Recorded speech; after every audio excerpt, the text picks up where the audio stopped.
નમસ્કાર, મારું નામ લાલજીભાઈ બોદર. સુરતની અંદર ભાજપના ઉમેદવારને બિનહરીફ વિજેતા જાહેર કરવામાં આવેલ છે. ત્યારે ગુજરાત અને ભારત સરકાર, ભારતના ચૂંટણી પંચને મારો સીધો સવાલ છે કે ચૂંટણી પંચે જ એક નિયમ દાખલ કરેલ છે અને એ નિયમ છે નોટાનો. જ્યારે સમાજ અને સમાજના વોટરને 1 કે 10 થી વધારે ઉમેદવારો હોય અને એ પણ પસંદ ન પડતા હોય તો નોટાનો ઉપયોગ કરી અને તમામને રિજેક્ટ કરવાનો એક મૌલિક અધિકાર આપવામાં આવ્યો છે. તો ગુજરાતની અંદર સુરતની આ સીટને બિનહરીફ જાહેર કરવાનો પણ તમને કોઈ અધિકાર નથી.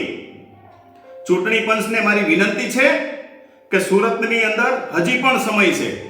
ઉમેદવારનું નામ રાખો અને એક નોટાનું ઓપ્શન આપો. સમાજ દૂધનું દૂધ અને પાણીનું પાણી કરીને બતાવશે, કારણ કે તમે લોકોનો મતે અધિકાર છીનવી રહ્યા છો, લોકશાહીનું હનન કરી રહ્યા છો.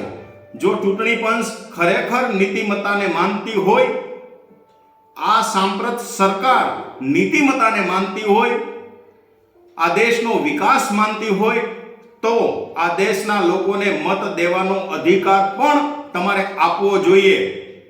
સુરતની અંદર એક ઓપ્શન તમારા ઉમેદવારનું અને બીજું ઓપ્શન નોટાનું આપો, એટલે તમે કેટલા સાચા છો અને કેટલા ખોટા છો એ પબ્લિક તમને કહેશે.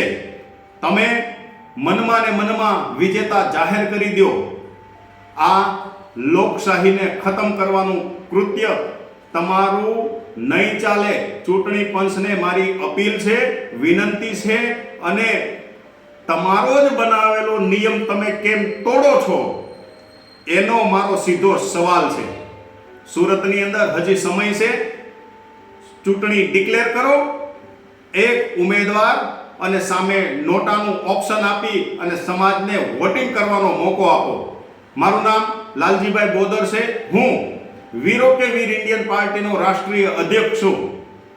મારો અધિકાર છે ચૂંટણી પંચને પૂછવાનો, સવાલ કરવાનો અને જવાબ માંગવાનો. આવો અને લોકશાહીને બચાવો.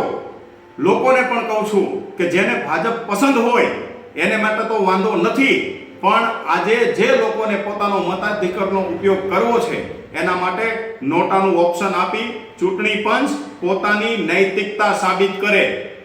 વંદે માતરમ. ભારત માતા કી જય.